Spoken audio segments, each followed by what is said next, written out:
होतो आम्ही. एक थोडासा पॅच असतो, तो पायाच्या खालच्या साईड लावायचा आणि तो जोर जोरात मारायचा. म्हणजे प्रत्येक स्टेपला तुम्हाला असं नॉर्मल चालायचं नाहीये, एकदम फोर्स करून ते भिंतीमध्ये आपले पाय रोवायचे आणि मग वर जायचं. हा, खालच्या साईडने असे किडे असतात. व्हिडिओ मध्ये तुम्हाला आयडिया आली असेल कशा प्रकारे होतं, पण चालत नाहीये. एनिवे, मी तुम्हाला जायच्या अगोदर मी तुम्हाला एक लिंक सांगतो, युट्यूबवर तुम्ही तो व्हिडिओ पाहू शकता. ठीक आहे, घरी गेल्यानंतर मग तुम्हाला आयडिया येऊन जाईल की माउंटेनरिंग काय असते. तर मग खुंबू आईसवर त्याला 7 ते 8 तास लागतात क्रॉस करायला. त्यानंतर आम्ही कॅम्प 1 मध्ये जातो. तर ड्युरिंग दॅट 6 to 7 hours तो रात्रीच क्रॉस करावा लागतो, अर्ली इन द मॉर्निंग 3-3:30 वाजता. कारण जसं जसं टेम्परेचर वाढत तसं बर्फ वितळायला सुरुवात होतं. वितळल्यानंतर मग आपल्या वजनानंतर काय होतं की छोट्या ठिकाणी असलेला बर्फाचा तुकडा पडतो किंवा मग वरून काहीतरी असं पत्थर वगैरे दगड वगैरे आल्यानंतर मग डोक्यात वगैरे पडल्यानंतर जखम होणे म्हणून आम्ही रात्रीच सुरू करतो. मग हेडलाईट आणि फक्त पुढचा एक मेंबर एवढंच आपल्याला दिसत असतं. साईडला काय चाललंय काय नाही, थंडी किती आहे हे फक्त म्हणजे त्याच्यावर पण इग्नोर करायचं असतं. थंडी वगैरे थंडी चालत राहायचं. ठीक आहे, त्याच्यानंतर 6 ते 7 तासानंतर जर्नी कव्हर केल्यानंतर आम्ही पोहोचतो कॅम्प 1 ला, जो 6100 मीटर हाईटला आहे. 6100 म्हणजे जवळपास 18,000 फीट. 18,000 फीट हाईटला पोहोचल्यानंतर मग तिथे एक दिवस स्टे करतो. एक दिवस स्टे केल्यानंतर त्याला ॲक्लिमटायझेशन म्हणतो. मी अगोदर जे सांगितलं ना, बॉडीमध्ये मेडिकल चेंजेस येतात, फिजिओलॉजिकल चेंजेस येतात, तर ते चेंजेस हळूहळू बॉडीमध्ये येतात. त्याच्यानुसार मग आपल्याला त्याच्यानुसारच आपल्याला पुढे जायचं असतं. मग कॅम्प 1 नंतर मग परत कॅम्प 2, मग कॅम्प 3 आणि कॅम्प 3 ला पोहोचल्यानंतर परत मग रिटर्न यायचं बेस कॅम्पला. आता या 3 ज्या गोष्टी केल्या ते फक्त बॉडीला ॲक्लिमटाइज करण्यासाठी आणि बॉडीमध्ये जे रिक्वायर्ड चेंजेस आहेत वर हाय अल्टिट्यूड म्हणजे 6100 मीटरच्या वर जाण्यासाठी जे बॉडीमध्ये चेंजेस पाहिजेत मला, ते मी ह्या 7 ते 8 दिवसामध्ये कंप्लीट करतो. ठीक आहे, मग कॅम्प 3 पासून परत कॅम्प मध्ये येतो आणि एक 3 ते 4 दिवस रेस्ट केल्यानंतर मग परत एकदम फायनल पुश मारतो. म्हणजे base camp two camp 1, then camp 2, then camp 3, then camp 4, then summit and then back to camp 3. मतलब अशी कंटिन्युअसली क्लाइंब होतो. त्याच्यामध्ये काही थांबायचं वगैरे नसतं. पण तोपर्यंत प्रिपरेशनचा टाइम 1 महिना निघून गेलेला असतो, 1 ते 1.5 महिना. तर ज्यावेळी गेलो होतो त्यावेळी आम्ही ॲक्लिमटायझेशन फेज कंप्लीट केली. 2-3 दिवस रेस्ट केल्यानंतर मग ज्यावेळी आम्ही ऍक्च्युअल मध्ये क्लाइंब करायला सुरुवात करणार होतो, I think if I am not wrong the date was 6 May 2017. तो इस दिन से हम लोग क्लाइंब करना शुरू करने वाले थे ताकि हमारा समिट 11 या 12 तारीख को हो जाए मई में. बट वेदर एवढं खराब झालं होतं की 6 तारखेपासून तर 11-12 तारखेपर्यंत कंटिन्युअस म्हणजे स्नोफॉल होता की आम्हाला टेंटच्या बाहेर सुद्धा येता आला नाही. टेंट म्हणजे छोटीशी हट राहायला बनवलेली, ज्यामध्ये हवा वारा हिमनगापासून संरक्षण होण्यासाठी एक छोटीशी टेंट बनवले राहतात. मग त्याच्यामध्ये 2 लोकांचा टेंट, 3 लोकांचा टेंट असे असतात छोटे छोटे. मग त्यामध्ये मग आम्ही 12-13 तारखेपर्यंत राहिलो आणि 14 तारखेपासून थोडंसं वेदर क्लिअर झालं. मग आणि वर रोप पण फिक्स नव्हती. रोप फिक्स म्हणजे जायच्या अगोदर एक रस्ता बनवावा लागतो की ती रस्सी पकडून मग आपण वर जाऊ शकतो. मग ती 15 तारखेपासून ती रोप फिक्स करायला सुरुवात केली. कॅम्प 4 पासून शेरपांनी 15-16 तारखेपर्यंत रोप फिक्स झाली आणि आमच्या टीमनी फर्स्ट टीम जी 10 लोकांची तुकडी होती. मग त्यांनी काय केलं की आता वेदर खराब आहे, मग सर्वांचं सर्व जर तर टॉपला पोहोचणार नाही. मग त्यांनी काय केलं, बेस्ट 10 लोक निवडली आणि मग राहिलेले 8 लोक मागच्या दुसऱ्या टप्प्यामध्ये ठेवले. आणि अनफॉर्च्युनेटली त्या 10 लोकांमध्ये त्यांनी मला घेतलंच नाही. म्हणजे मग त्या टायमाला थोडंसं मला खराब वाटलं की चांगलं फिजिकल असताना सुद्धा मला सिलेक्शन नाही झालं टॉप 10 मध्ये. कारण की एकदा जर काय फर्स्ट टीम सबमिट झाला असतं सक्सेसफुल तर सेकंड टीमचे चान्सेस कमी होतात. आणि लकीली मी तुम्हाला एक तो इन्सिडेंट सांगतो की कसं आम्ही failure turns into great success end that photo, मतलब जो हमारा फोटो था वो इंडियन नेवी और इंडिया में हर जगह घूम रहा है, वो हमारे टीम का फोटो था. वो बाद में कैसे हुआ मैं आपको बाद में बताऊंगा आपको. तो 10 लोगों का सिलेक्शन हुआ. वो लोग 10 चले गए, एकदम हाई फाई तगड़े, एकदम बॉडी अच्छा था, उनका फिजिकल फिटनेस भी अच्छा था, कुछ तो कमांडो किट है। तो इन लोगों ने 17 तारीख को सबमिट करना शुरू कर दिया, ये सीधा जाके कैंप 2 में हिट हो गए। मतलब इन्होंने कैंप 1 तो स्किप कर दिया, मतलब जैसे रात को 2 बजे निकले तो सुबह 1-1:30 बजे डायरेक्ट कैंप 2 में 6400 मीटर की हाइट पहुंच गए। तो वहां पे फिर ये लोग रुके, फिर दूसरे दिन कैंप 3 में चले गए। जैसे ये लोग कैंप 3 में गए तो वेदर इतना खराब हो गया, उसके बावजूद भी इनके लीडर ने कॉल लिया कि नहीं हम लोग आगे चलेंगे। तो फिर ये और कैंप 4 में चले गए। कैंप 4 जो 8000 मीटर की हाइट, मतलब लगभग 24000 फीट की हाइट पे आहे। मग कॅम्प 4 ला गेल्यानंतर मग मात्र एवढं वेदर वातावरण खराब झालं की जो हवेचा स्पीड आहे वो 60 ते 80 नॉटिकल माइल एवढं झाला आणि म्हणजे ट्रेन लिटरली ट्रेनचे ते रस्सी दोरखंड वगैरे सगळे तुटायला लागले आणि त्यानंतर तरी सुद्धा रात्री त्यांनी मग वर जाण्याचा निर्णय घेतला। वर जाण्यात गेल्यानंतर एक बाल्कनी म्हणून येतो, तुम्ही जर future when you see some Everest movies and documentary of some Everester then you that term में भी हिट टू बालकनी याद रखना। तो ये बालकनी जो है ये 8500 मीटर की हाइट पे है। तो ये लोग वहां तक चले गए, कुछ 4 लोग आगे चले गए। तो वेदर खराब होने की वजह से इनके टीम लीडर ने एक्सपीडिशन को कॉल ऑफ किया। एक्सपीडिशन कॉल ऑफ मींस अभी सब लोग नीचे आ जाओ, वेदर खराब हो गया। तो वहीं से मतलब उनका एक देखो उनका जो टारगेट था वो बस 400 मीटर की दूरी पे था, राइट, मैक्सिमम 400-500 मीटर की दूरी पे, और 400 मीटर शॉर्ट ऑफ समिट तो उनको छोड़ के आना पड़ा। ठीक है, ये लोग जैसे ही वापस आ गए, बट 4 लोग ऐसे थे जिन्होंने टीम लीडर का सुना नहीं या फिर आगे चले गए होंगे। तो गॉड नोस उस टाइम पे क्या हो गया, और वो 4 लोग अलग अलग टाइम पे चले गए। कोई सुबह 7 बजे पहुंचा, कोई 7:30 बजे पहुंचा, कोई 7:50 पे पहुंचा। तो इन लोगों ने क्या किया कि अलग अलग टाइम पे फोटो खींचे अपने, वहां पे अपने अपने शिप का यूनिट के झंडे लगाए, इंडिया का झंडा लगाया, फिर नीचे आ गए। तो फिर नीचे आने के बाद फिर हम लोग उस टाइम पे हमारे टीम ने भी समिट के लिए हम लोगों ने भी 19 तारीख से शुरू किया था। 19 मई हम लोगों ने भी इनके 2 दिन बाद चलना शुरू किया था। तो हमारे इसमें क्या था कि बंदे 8 बंदे मतलब 8 ही क्लाइंबर्स थे चढ़ने वाले, बट हमारे इसमें 8 में इतना एकजुट था कि हम लोग बोलते थे कि हम लोग सब लोग साथ में जाएंगे। और फिर अनफॉर्चुनेटली जैसे हम लोग कुंभू में चलना शुरू कर दिया तो एक गिर गया, थोड़ा हाइट से गिर गया, तो शोल्डर डिस्लोकेट हो गया। तो 8 में से 7 ही बच गए।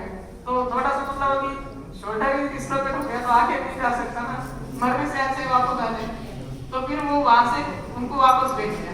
फिर कैंप 1 में पहुंचे, उस टाइम पे हमें इनका 21 तारीख का इनका गुड न्यूज मिला कि एवरेस्ट समिट हो चुका है 4 लोगों का फर्स्ट टीम में, और दे आर कमिंग बैक। तो फिर कैंप 1 में हम लोग वहाँ पे हमारे एक और डॉक्टर साहब थे, तो उनको फिर से टेस्ट भी शुरू हो गया। तो हम लोग और थोड़ा सा टेंशन में आ गए कि हमारे टीम के साथ ऐसे क्यों हो रहा है। तो उनको भी फिर वहाँ से डिसाइड कर किया। वो मुझे पूछ रहे थे कि क्या करना चाहिए, मैं बोला जहाँ तक हो सकता है वहाँ पे जाते हैं। फिर लास्ट में फाइनली वो डाउन हो गए। तो फिर अभी 7 बज गए थे, 7 में से फिर एकदम हो गया तो 6 बज गए। कैंप 2 में हम लोग जैसे ही पहुंचे इतना वेदर खराब हो गया कि लिटरली मतलब ट्रेन से बाहर भी नहीं निकल पा रहे थे। 21 तारीख से लेके 25-24 तारीख तक हमने कंटिन्यूसली बैड वेदर का सामना किया। मतलब अगर बैड वेदर का अगर मैं डिस्क्रिप्शन करूंगा तो स्नोफॉल जो बर्फ गिरता है वो कंटिन्यूसली था, मतलब एक बार शुरू हो गया तो 2 दिन तक रुका नहीं वो। और दिन में टेम्परेचर ज्यादा था +20-25 और रात को जाएगा -20-25-30 तक जाता था। मतलब इतना टेम्परेचर में वेरिएशन जो आपकी बॉडी को पूरा तोड़ देता है। दूसरी चीज हमें अगर कुछ रूटीन की चीजें पानी लेने के लिए भी जाना पड़ता था, तो यहाँ से वहां तक जाने के लिए इतना साफ होता था कि मैं बोला कैंप 4 में मेरा ये हालत है, मैं कैसे करूंगा एवरेज। मतलब उस टाइम में मैं 6400 मीटर से हाईटला होता त्यावेळी मला असं काही वाटत की एवरेज वर जाणार। त्यानंतर मग 25 तारखेला शिफ्टिंग मग काय झालं की खालून एक मेसेज आला बेस कॅम्प मधून की 28 तारखेला नेपाळ गव्हर्नमेंट एक्सपिडिशन घ्यायची कॉल अप करणार आहे, म्हणजे कुणीच जायचं नाही वर। आणि मग 28 तारखेनंतर सर्वांनाच वर यावं लागणार आहे। मग त्याच्यानुसार मग आम्हाला कॅम्प 2 वरून 25 तारखेलाच प्लॅन करावा लागला की समिटसाठी। मुझे that day on 25th of May either do or die, मतलब करो या नीचे जाओ, ये सिचुएशन आया था। तो हम लोगों ने फिर उसमें कोई ज्यादा स्ट्रॉन्ग बच्चे नहीं बचे थे, सब मेरे क्लोज फ्रेंड थे और ऊपर से मेडिकल वाला होने की वजह से वो लोग थोड़ा सा मेरा सुनते भी थे। टीम लीडर जो भी था, हम लोग साथ में, सब लोग साथ में मिलके डिसीजन लेते थे। तो फिर उन्होंने बोला कि बोला सर हम आज तो जाना ही जाना है। तो फिर हम सुबह चलने के लिए निकले कैंप 3 के लिए। तो हमारे एक मेंबर जो हाई एल्टीट्यूड गियर में थे, कपड़े वगैरह जूते वगैरह पहन रहे थे, तो मतलब पहनते अचानक से वो नीचे बैठ गए और फिर हम लोग रेडी होके थोड़ा सा आगे चले गए, थोड़ा भारत माता की जय वगैरह नेवी की जय ऐसे बोल दिया और आगे चले गए। तो हम देख रहे कि भारिया नहीं आ रहा है, तो पूछा कि क्या हो गया सर, तो बोल रहे कि मैं चल नहीं पा रहा बट मुझे आना है। मतलब उन्होंने इतना इंसिस्ट किया, बाद में देखा कि उनका मतलब पूरा चेहरे पे स्वेलिंग आ गया था, गाल वगैरह सब फूल चुके थे, हाथ में भी स्वेलिंग था। तो हमने उनको ड्रॉप किया, बोला आप मत आ जाओ क्योंकि आपको हैको के सिम्टम्स दिख रहे हैं। बट उन्होंने बहुत ही इंसिस्ट किया था, लास्ट में उनको हेलीकॉप्टर से नीचे लेके गए 2 दिन बाद। ये हमें बेस कैंप आने के बाद पता चला, इतना खराब कंडीशन हो गया था। तो अभी 8 में से ओनली 5 लोग ही बचे हम लोग। 5 में फिर अभी बोला कि सर यहाँ तक कितने हो गए उतने हम लोग सबमिट करेंगे। तो उतने में एक और बोला कि मुझे यही से ऑक्सीजन चाहिए, नहीं तो मैं नहीं आऊंगा। मतलब हर बार हमें इतना डिफिकल्टीज आता था, बट हमारा जाने का मतलब एक बंदे को भी नहीं लगा कि मैं यहाँ से डाउन हो जाऊंगा। मतलब एक डिटर्मिनेशन जो होता है कुछ चीज करने का, वो इतना हाई था हमें कि एक बार भी वापस आने का इच्छा मन में नहीं आया। मतलब इतने बहुत सारी दिक्कतें के बावजूद भी तो उनको वहाँ पे त्यांना मग ते जे ऑक्सिजन मागे होते त्यांना ऑक्सिजन दिल्यानंतर मग परत आम्ही पुढे जायला सुरुवात केली। मग 1-1.5 किलोमीटर चालल्यानंतर एक लोकसे वॉल आहे, 70 डिग्री वॉल, म्हणजे एकदम हार्ड स्नो आहे, हार्ड आईस आहे, त्याच्यामध्ये चालताना भरपूर प्रॉब्लेम्स वगैरे येतो। जाताना आम्ही 2-3 डेड बॉडीज पाहिल्या आणि जसं लोकसे वॉलला आम्ही क्लाइंब करायला लागलो तर आमचा एक मेंबर होता, तो लिटरली क्राईम डेड बॉडीज पाहून तो रडायला लागला की मला आता माझी फॅमिली बायको वगैरे मुलं आहेत, मला नाही त्याला पण भरपूर मोटिवेट केलं, चलो जहाँ तक जा सकते, अगर आप 2 दिन चलोगे तो पर तीसरे दिन आपको एवरेस्ट का टैग मिलेगा, नहीं तो you will be counted as a normal person. और ऊपर से पूरी जिंदगी भर पछताओगे कि नेवी में रह के मौका मिला, क्योंकि नॉर्मल आदमी के लिए एवरेस्ट तक जाना बहुत ही मुश्किल होता है। लगभग 35 से 40 लाख का बजट होना चाहिए, तभी आप सोच सकते हो कि हाँ मुझे जाना है। ऊपर से आपका फिजिकल फिटनेस, और इतना करने के बावजूद भी अगर वहाँ पे ये प्रॉब्लम्स आ रहा है, मतलब कितना देखो कितना बैड लक हो जाएगा। तो फिर उनको मोटिवेट करके कैसे करके कैंप में लेके गए। शाम के टाइम पे मेरे पास एक एप्पल था, तो एप्पल कट कर रहा था उस टाइम पे, छोटा जो स्विस नाइफ रहता है वहां से यहाँ पे कट लग गया था हाथ को। ये मतलब लगभग छोटा सा 1-1.5 सेंटीमीटर का था, बट खून बिल्कुल ही नहीं आया, मतलब यहाँ थोड़ा सा खून आके यहाँ तक आके रुक गया, मतलब इतना ठीक हो गया था ब्लड। उसको पूरा अच्छे से पट्टी बांधने में बोला तो मुश्किल ही है, बहुत ज्यादा परेशानी करेगा। तो ग्लव्स में डाल के, डबल ग्लव्स डाल के वैसे ही पड़ा रहा। शाम को एक्सपीडिशन ऊपर जाने का प्लान किया कि दूसरे दिन सुबह 4 बजे निकलेंगे, और फिर जो नहीं आने वाले थे, जो फैमिली वाले थे, वो रोने लगे। मोटरला पता होगा ना, वॉकी टॉकी आवाज केला आणि जोरात रडायला लागले वॉकी टॉकीवर की मी नाही येणार, मग खाली बोलवा। त्यानंतर मग बेस कैंप में जो लोग बैठे थे वो हंसने लगे, क्या हो गया हरिओम, तुझे तुमको पता शेर साहब मैराथन दौड़ रहा था, 111 किलोमीटर का किया था उन्होंने सब कुछ, मतलब उसके ऊपर थोड़ा सा पॉइंट्स मारे। बोला सर देखो आप अगर आप आज नहीं आओगे ना तो कल ये सब लोग आपको ताना मारेंगे, आपको आना ही है। बोला हाँ। उनको थोड़ा सा हाथ हो गया, रात को पूरा रेस्ट किया, सुबह 4 बजे हम निकले। रोको झाल्यानंतर मग त्यावेळी आम्ही चालायला सुरुवात केली, तर पाहता हरिओम तर नाहीच ते आमच्यासोबत। मग परत गिअर्स काढले, टेंटमध्ये चेक केलं तर ते झोपलेलेच होते। त्यांना म्हणलं सर तुम्ही असं काय करता, रेडी व्हा ना, येते मग मैं नहीं आऊंगा। मैं बोला ऐसे मत करो, मग त्यांचे कुठं वगैरे सगळे घातले, गिअर्स वगैरे पूर्ण घातले, ऑक्सिजन सिलेंडर लावला आणि म्हणजे चलो अभी मैं आपको लेके जाऊंगा। आणि त्यानंतर मग आम्ही फॉर्मेशन असं टाकलं होतं की जसं एखादं युद्धाला जातात ना लोक की कोण नंबर कुठं फिट केल्यानंतर बरोबर चालतंय. म्हणून आम्ही जे दोन होते त्यांना अगोदर पाठवलं की तुम्ही थोडंसं फास्ट करून टेस्ट काय करायचे. टीम लिडरला सर्वात मागे ठेवलं होतं आणि याला मी घेऊन येत होतं कारण की मेडिकल किट वगैरे माझ्याकडे होती. मग आम्ही हळूहळू चालल्यानंतर मग एक सर्टन पॉईंट आल्यानंतर मग काय करायचं 10 स्टेप काउंट मग रेस. हरिओमला चालणं एवढं मुश्किल झालं होतं की मी म्हणजे त्याला न माहीत पडतं ऑक्सिजन सिलेंडरचं प्रेशर फ्लो होता त्याला वाढवलं होतं. त्यामुळे मग थोडंसं त्याला फायदा व्हायचा ऑक्सिजन वाढल्यानंतर. तरी पण मग 5 ते 6 तास चालल्यानंतर मी माझ्या ऑर्डिनरी स्पीडपेक्षा भरपूर कमी चालत होतो स्पीडने. माझ्या हात आणि पाय आहे की नाही हे समजत नव्हतं. मी टीम लिडरला सांगितलं की सर मी पुढे जातो तुम्ही याला घेऊन या. आणखी 3-4 तास लागतील पोहोचायला. अराउंड 11-11:30 वाजता मी कॅम्प 4 मध्ये पोहोचलो. त्यावेळी कॅम्प 4 मध्ये पोहोचलो हवा एवढी खतरनाक चालली होती की दुपारचे म्हणजे सकाळचे 11 वाजले होते पण असं वाटत होतं की संध्याकाळचे 6-6:30 वाजणार येतं आणि थोड्याच वेळा अंधार पडणार आहे. सूर्य पूर्ण झाकून गेला होता त्या टाइम आणि हळूहळू बर्फबारी स्नोफॉल सुरू झाला होता आणि टेंट फक्त एकच टेंट राहिला होता. सगळे टेंट तुटलेले हवाने. मग आम्ही तो टेंट परत रिपेअर केला आतमध्ये जाऊन बसलो आणि बाकीच्या लोकांसाठी तोपर्यंत बर्फाचं पाणी वगैरे करून गरम करून ठेवलं. तोपर्यंत खालून आलेले सगळे लोक 12-12:30 वाजता मग आम्ही रेस्ट केली आणि वेटर वातावरण एवढं खराब झालं की जो आमचा शेर्पा असतो शेर्पा सरकार जो लीडर क्लाइंबिंग गाइड होता तो म्हणला की हम लोग यहाँ से वापस जा रहे हैं जब वेदर बहुत खराब है कोई जाएगा तो फालतू में मर जाएगा इससे अच्छा हम लोग यहाँ से जाएंगे. मतलब अगर इस एक्सपीडिशन के लिए मैं पिछले 8 महीने से कोशिश कर रहा हूँ और वो एक ओनली 12 घंटे के लिए वो कॉल अप हो रहा है. मतलब मुझे तो इतना दुख हुआ कि I was literally praying for the God to get the weather change. मतलब मैं लिटरली प्रार्थना कर रहा था भगवान से कि जल्द तो अच्छा हो जाए. और मैंने शेरपा को बोल के रखा था कि मेरे को बस लेके चलो मैं मतलब सबमिट करके आऊंगा नहीं तो मैं वापस नहीं आऊंगा. मतलब इतना जो ऊपर जाने का भूत मेरे ऊपर सवाल था मुझे डर बिल्कुल ही नहीं लग रहा था. और शायद वही वजह था कि पहाड़ों ने हमें माउंट एवरेस्ट ने हमें ऊपर समिट तक पहुंचने में अलाउ किया.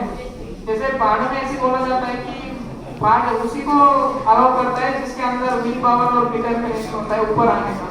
बाकी लोगों में तो नहीं था कोई कुछ ना कुछ रीजन लगा के नीचे चले गए. तो हम लोग ऐसे 4-4:30 बजे वेदर थोड़ा सा अच्छा हुआ तो ऊपर जाने के लिए हम लोगों ने शुरू किया. रात को 8-8:30 बजे ऊपर जाने के लिए शुरू हो गए. तो हरिओम सर ते नेहमीच ठरलेलं की मैं पैर खतरे ऐसे हो रहा है सांस फूल रही है बहुत अलग अलग रीजन बनायला त्यांना परत मग स्टेप काउंट करून वर घेऊन गेलो. त्याच्यानंतर मग बाल्कनीला पोहोचल्यानंतर मग त्यांना सुरू केलं. मी आणि एकटाच पुढे गेलो मी आणि माझा एक गाईड होता. पुढे गेल्यानंतर मग आम्ही मग झपाझप चालला होतो फास्ट चालला होतो स्पीड पण चांगला होता. आणि साऊथ क्रॉस एक एव्हरेस्टच्या 1 तास अगोदर येतं south cross. Actually south summit म्हणतात त्याला पण that is not actually the summit. त्याच्यानंतर 20 तास जर्नी केल्यानंतर एक हिलेरी स्टेप वगैरे येतं आणि मग एव्हरेस्ट येतं एव्हरेस्ट टॉप येतो. मग साऊथ क्रॉसला आल्यानंतर मग मी पाहिलं मागच्या साईडला कोणी दिसतंय का तो खाली भरपूर खाली डोंगराच्या खाली म्हणजे तिथून 200 ते 300 मीटर अंतरावर एक 4 ते 5 लाईटी चमकताना दिसल्या मला. म्हटलं यांना वर यायला कमीत कमी 1.5 तास पाहिजे. तर मग आपण चालायला सुरुवात करू हळूहळू. साऊथ कॉलवरून आम्ही हळूहळू एकदम हळूहळू समिट गेलो. समिट म्हणजे पहिलं समिट 5 ते 40 मिनिटांनी गेलं. म्हणजे मला याची